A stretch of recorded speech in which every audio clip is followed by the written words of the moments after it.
বাড়ির সামনে থেকে নিখোঁজ হয়েছিল 1 বছর 9 মাসের শিশুটি। সামাজিক মাধ্যমে ভাইরাল হয়েছিল তার ছবি। নিখোঁজ শিশুর সন্ধান মিললে কোন নম্বর যোগাযোগ করা হবে তা উল্লেখ করে দেওয়া হয়েছিল সামাজিক মাধ্যমে। ঝড়ের গতিতে শেয়ার হয়েছে সেই পোস্ট। ফেসবুকে দেওয়ালে অনেক লেখালেখিও হয়েছে। 24 ঘন্টার মধ্যে সেই শিশুর দেহ উদ্ধার হলো খাল থেকে।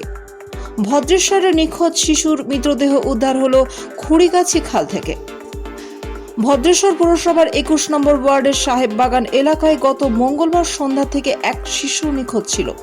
শিশুর নাম আরাধ্যা রাম, বয়স 1 বছর 9 মাস। বিকালে বাড়ির কাছে খেলা করছিল শিশুটি। সন্ধ্যের পর থেকে তার আর খোঁজ মিলছিল না। ভদ্রেশ্বর থানায় অভিযোগ জানানো হয়। ভদ্রেশ্বর থানার পুলিশের পক্ষ থেকে ওই এলাকায় তল্লাশি শুরু হয়।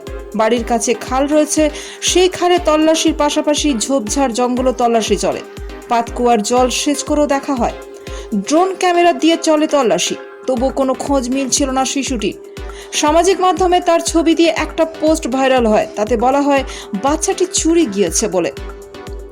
বৃহস্পতিবার দুপুরে শিশুটিকে খুড়িগাছি খালে ভাসতে দেখতে পায় স্থানীয় বাসিন্দারা। যেখানে গতকাল পুলিশ তল্লাশি চালিয়েছিল সেখান থেকে কিছুটা দূরে। ভদ্রেশ্বর থানার পুলিশ গিয়ে দেহ উদ্ধার করে ময়না তদন্তে পাঠায় চুঁচুড়া ইমামবাড়া হাসপাতালে। পরিবার সূত্রে জানা গিয়েছে বাড়ির বাইরে খেলছিল শিশুটি। পাশেই খাল, খালের ধারে রাস্তা দিয়ে পাশের বাড়িতে যেত শিশুটি। প্রাথমিকভাবে মনে করা হচ্ছে শিশুটি কোনোভাবে খালে পড়ে গিয়েছে, তাতেই দুর্ঘটনা।